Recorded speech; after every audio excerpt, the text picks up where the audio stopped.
It started on a completely ordinary weekday evening in the suburbs of Chicago.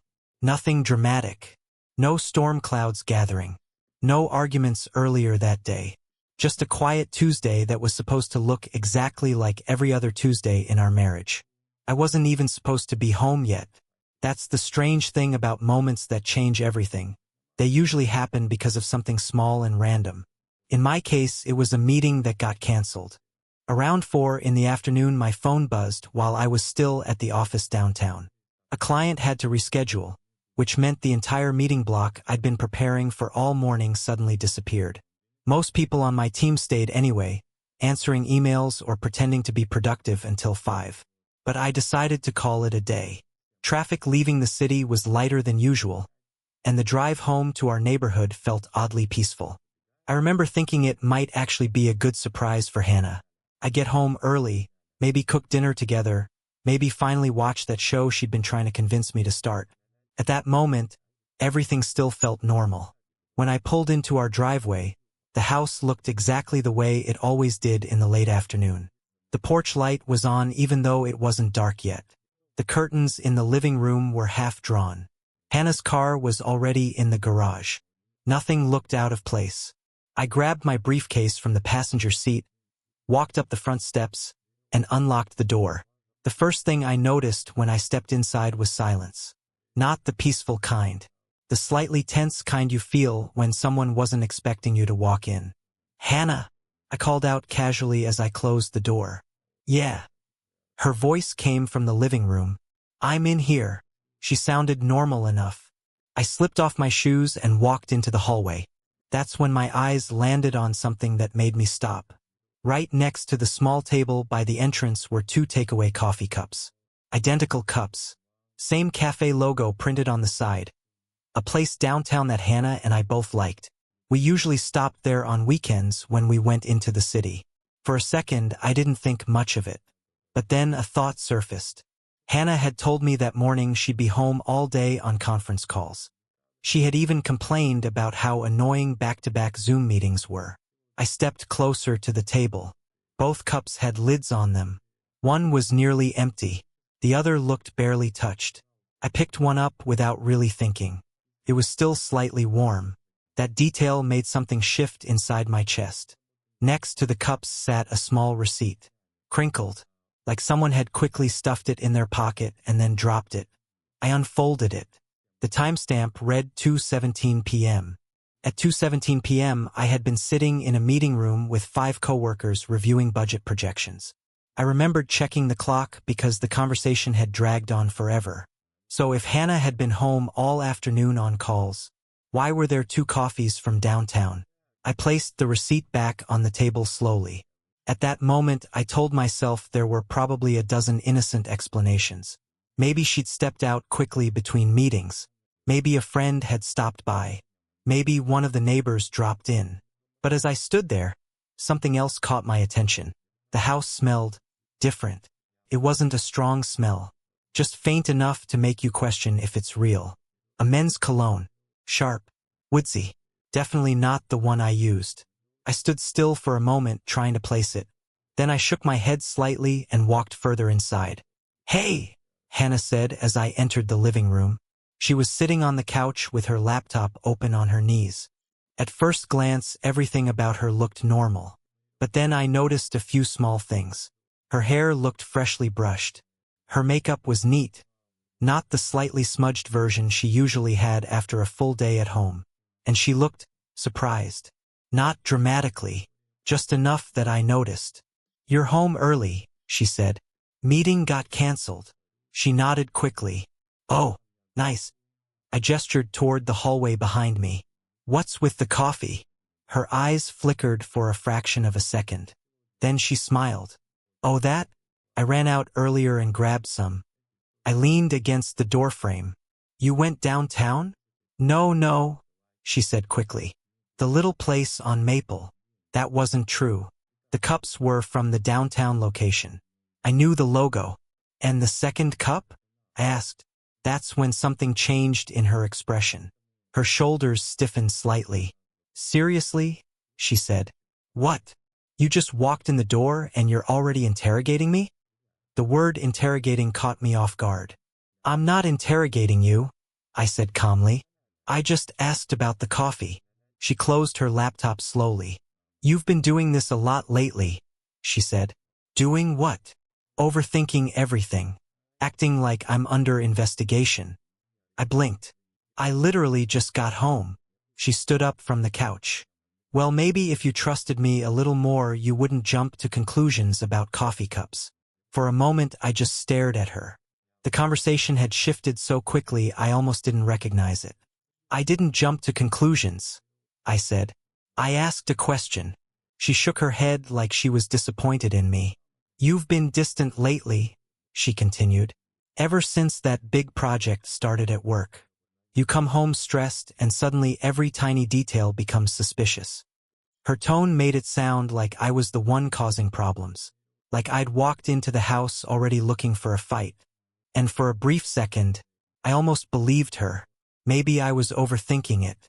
Maybe the second cup belonged to a neighbor. Maybe the smell of cologne came from outside. Maybe the towel in the bathroom, which I had just noticed hanging damp on the rack, had been used hours ago. Maybe all of this really was nothing. But even as those rational explanations floated through my head, another feeling stayed buried underneath them. Quiet, heavy, and impossible to ignore. Something in our marriage had shifted. I couldn't prove it yet. I couldn't explain it logically. But standing there in the living room, watching my wife turn a simple question into an accusation against me, I felt it for the first time. That subtle, unsettling realization that something inside the life you built might already be cracking. And the worst part was that I didn't yet know how deep those cracks went. After that evening, I tried to convince myself nothing was wrong. For the rest of the night, Hannah acted like everything was completely normal. She reheated leftovers, asked me about work, even complained about one of her coworkers who kept talking too long during meetings. If someone had walked into our house at that moment, they would have seen a perfectly ordinary married couple finishing a quiet Tuesday evening. But something inside my head refused to settle. The next morning, while driving to the office, I kept replaying the conversation in the living room. Not just what Hannah said, but how quickly she said it. How fast she had turned a simple question about coffee into an accusation about my behavior. The speed of it bothered me more than the explanation itself. Still, I pushed the thought aside. Marriage isn't built on paranoia, I told myself. People jump to conclusions all the time and ruin perfectly good relationships. I didn't want to become that guy, the husband who starts seeing threats everywhere. So for a few days I said nothing. But once the thought had entered my mind, it was impossible to ignore the other details that slowly began surfacing. It felt almost like watching security footage from the past several months. The first thing that came back to me was Hannah's new routine with her Pilates classes. About 3 months earlier, she had joined a studio about 15 minutes away from our house. At the time, I was actually happy about it. She'd been saying she wanted to get more active, and the classes seemed like a healthy way to break up her work from home schedule. At first, the sessions were predictable. Tuesday and Thursday evenings, usually about an hour. But somewhere along the way, the timing started changing. Instead of getting home around 8, Hannah sometimes returned closer to 9. Sometimes even later. The first time I mentioned it, she laughed it off. "People stay after class and talk," she had said while tossing her gym bag onto the chair near the kitchen. "It's like a little social thing." That explanation made sense at the time. But when I thought about it again later, something about the pattern didn't feel right. Another detail surfaced. Her phone. Hannah had never been secretive about it before. We weren't the kind of couple who checked each other's messages, but we also didn't hide things. Then one evening about a month ago, I had casually picked up her phone from the counter to check the time.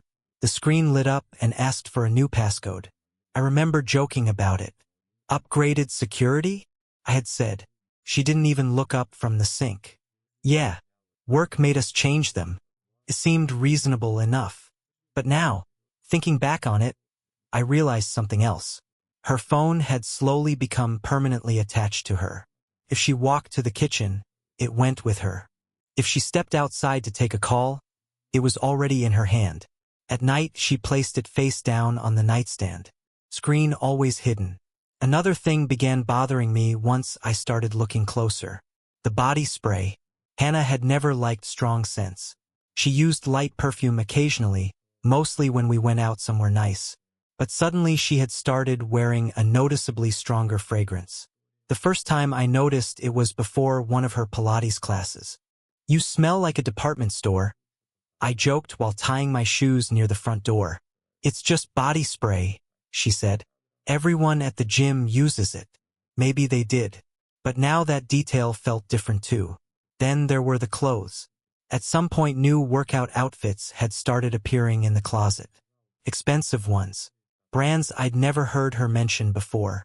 One Saturday morning while folding laundry, I held up a black athletic top I didn't recognize. "When did you get this?" "A couple weeks ago," she replied from the kitchen. I remembered thinking it looked more like something someone would wear on a date than during a Pilates class. But again, I had brushed the thought aside. As the week went on, more small memories surfaced. Our joint credit card statements. A few days earlier, I had quickly glanced at them while paying bills online. Nothing dramatic jumped out, but there were small charges that didn't quite match Hannah's explanations. Downtown parking garages. Late evening rideshare trips. A few restaurant charges she said were just quick dinners after class. None of them were big enough to cause an argument. But there were enough of them to form a pattern. And once I noticed the pattern, I couldn't stop seeing it. The last detail that began bothering me was something I had ignored for weeks. Hannah had started doing her laundry separately. It wasn't a rule she announced. It just slowly became routine. Sometimes late at night, after I had already gone upstairs, I'd hear the washing machine start downstairs. At the time I assumed she was just trying to keep sweaty workout clothes separate from everything else. But now another thought crept into my mind. What if she wasn't worried about sweat? What if she was worried about something else being on those clothes? I hated the direction my thoughts were going. Every time my mind reached that conclusion, I tried to push it away. There was no proof, just scattered details. And the danger of suspicion is that once it begins, every ordinary behavior starts to look suspicious. Still, the feeling refused to disappear. One night, about a week after the coffee cups incident, Hannah came home from Pilates later than usual again. Almost 10.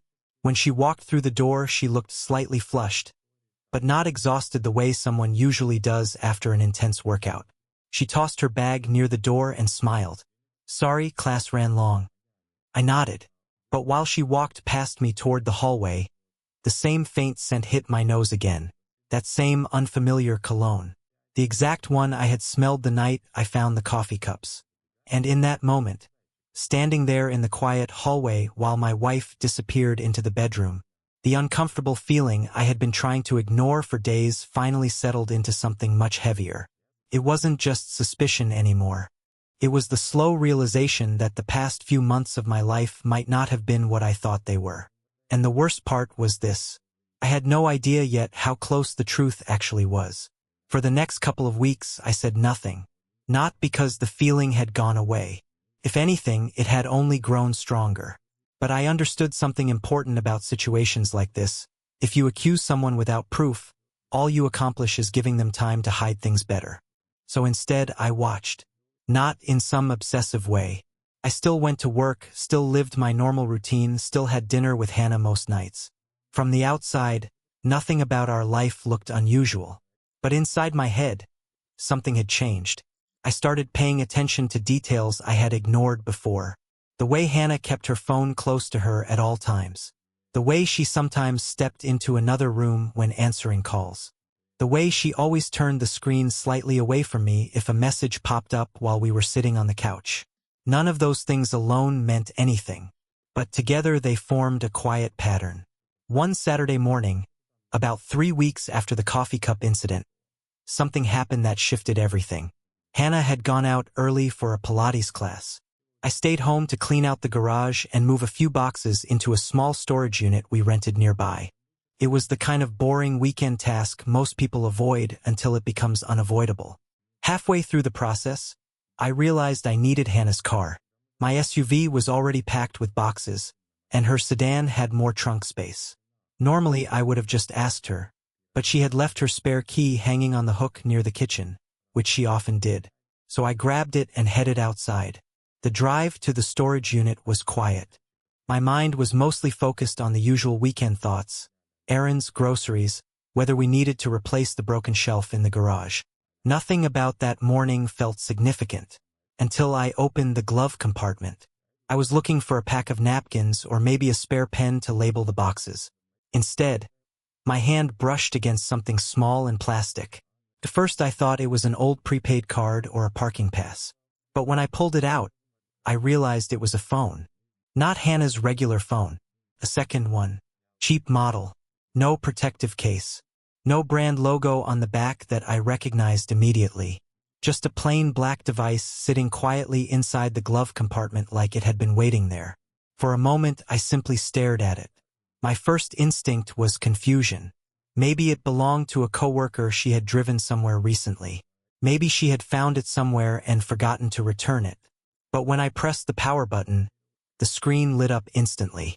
No lock screen, no passcode, just the home screen. And immediately I noticed something strange. There were almost no apps installed. No social media, no photos, no games.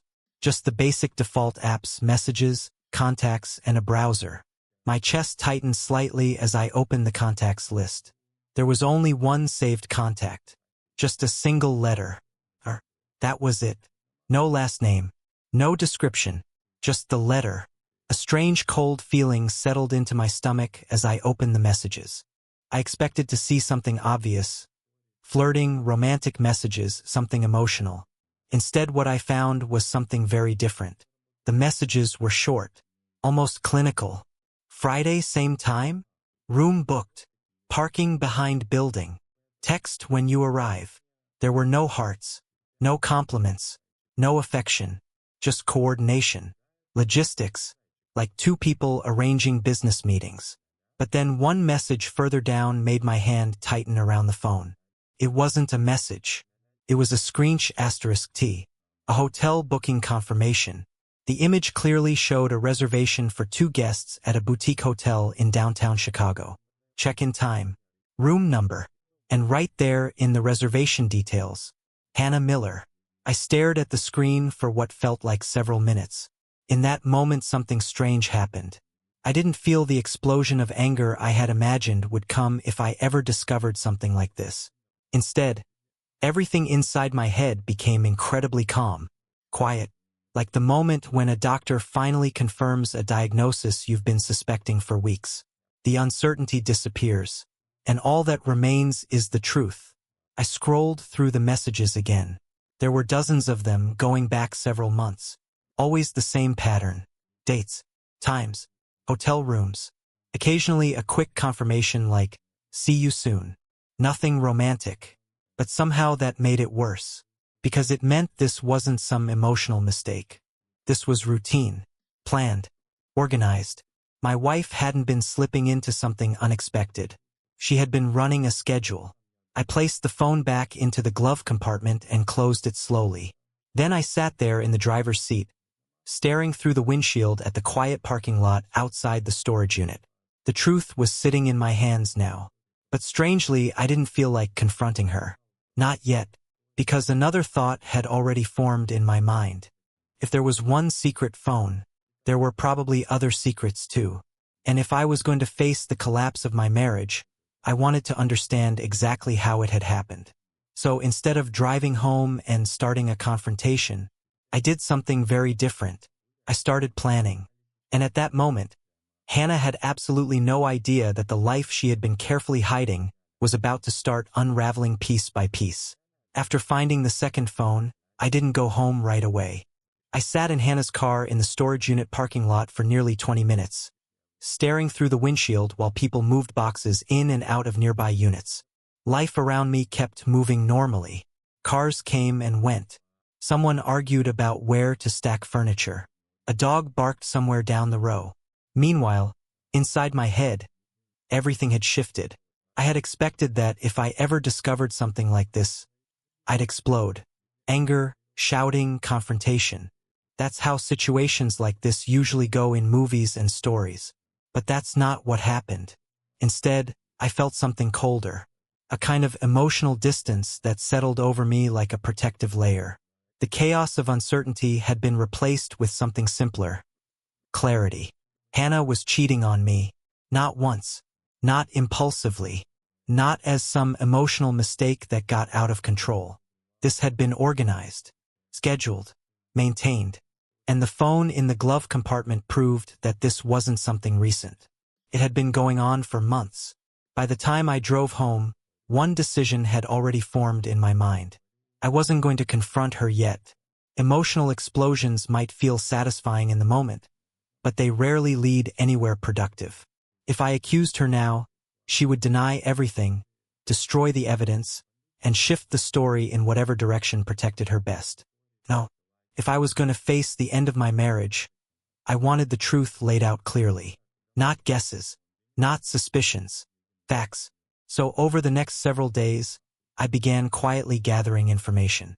The first step was the easiest: our bank accounts. Because Hannah and I shared finances, I had full access to our joint statements. One evening after she went upstairs to shower, I sat at the kitchen table with my laptop and started reviewing transactions from the past 6 months. At first glance, nothing seemed outrageous. But once I started paying attention to dates and locations, patterns began appearing. Boutique hotels in downtown Chicago, small but consistent charges, parking garages near those same hotels, late-night restaurant bills on evenings when Hannah had supposedly been at Pilates.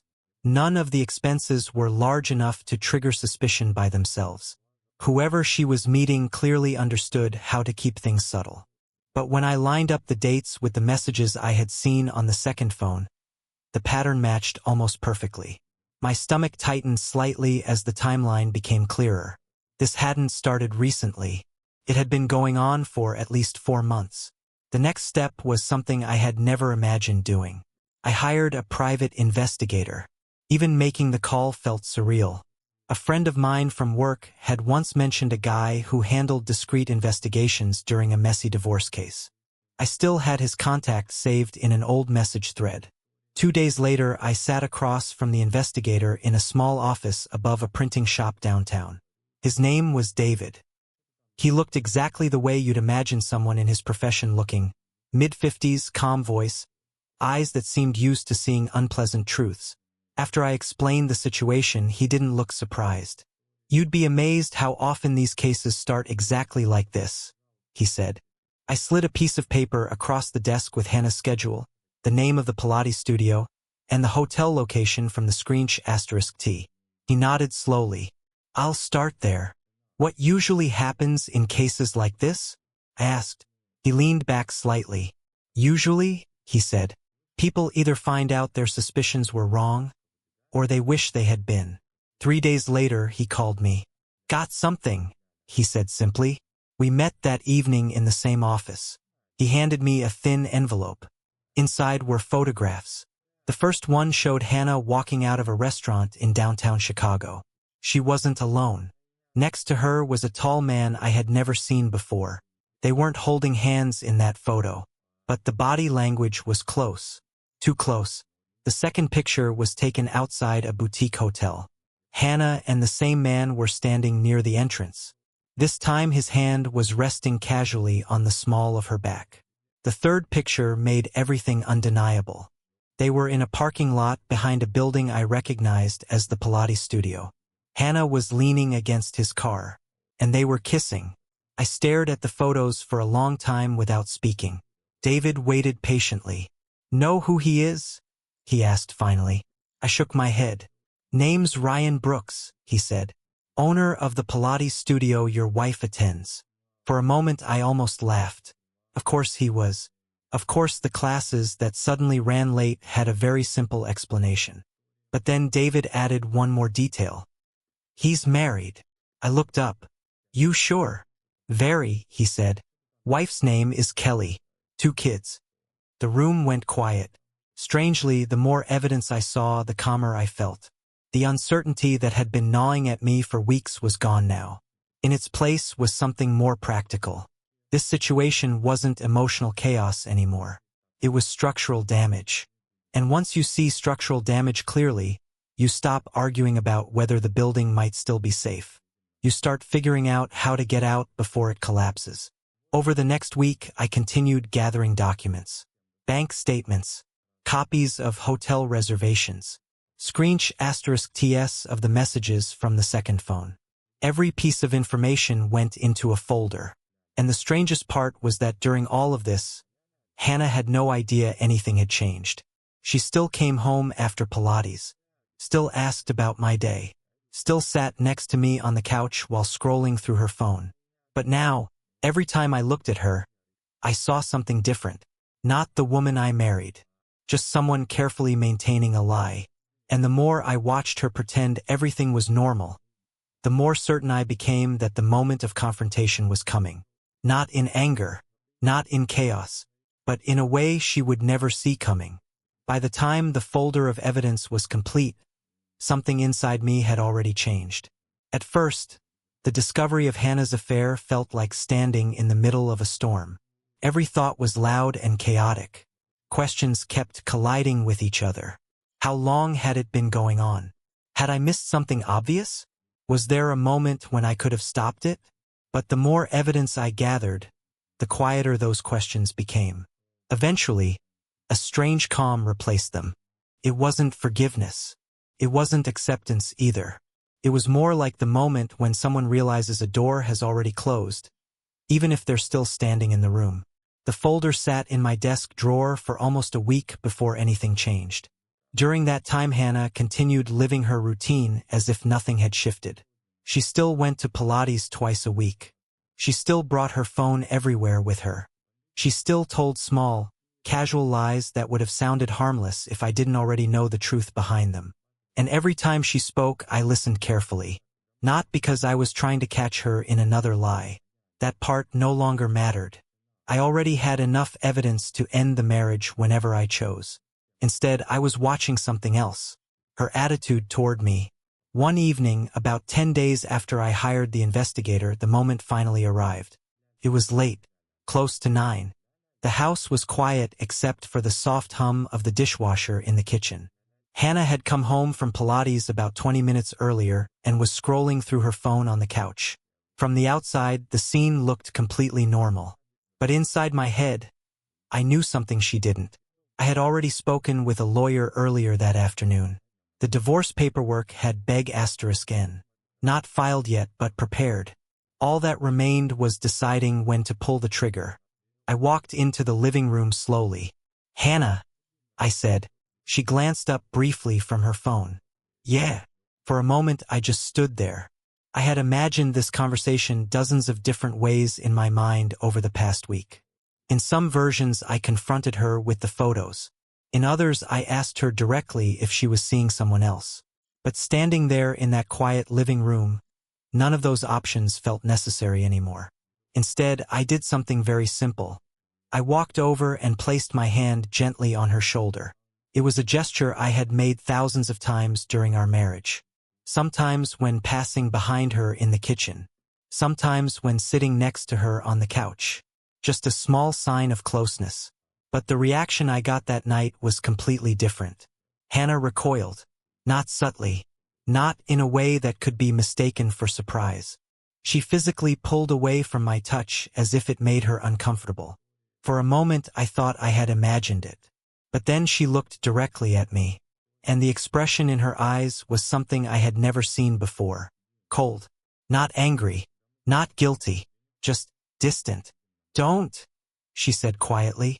The word hung in the air for a second. "Don't what?" I asked calmly. "Touch me like that." I felt something inside my chest shift. "Like what?" She sighed, as if the conversation itself annoyed her. "Like everything's normal." The sentence landed heavier than anything else she could have said. For weeks I had been gathering proof that she was cheating. But even with the photos, the messages, and the hotel receipts, there was still a small part of my mind that believed maybe she felt some guilt. Maybe some part of her still cared about what we had built together. But the look in her eyes at that moment erased that possibility completely. "You don't have the right to touch me like that anymore," she said. There was no anger in her voice, just certainty. And strangely, that was the exact moment when everything inside me finally clicked into place.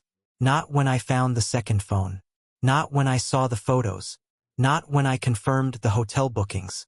It happened right there on the living room couch when my wife told me I didn't have the right to touch her. Because in that moment I understood something simple. She had already left the marriage long before I discovered the affair. I nodded slowly. Got it, I said. She looked back down at her phone, as if the conversation was over. And that was it. No shouting. No accusations.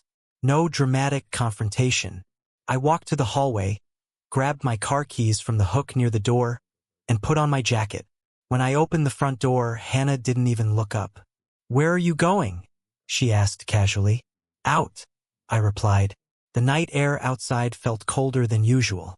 I stepped onto the driveway and closed the door behind me. For a few seconds, I stood there looking at the house.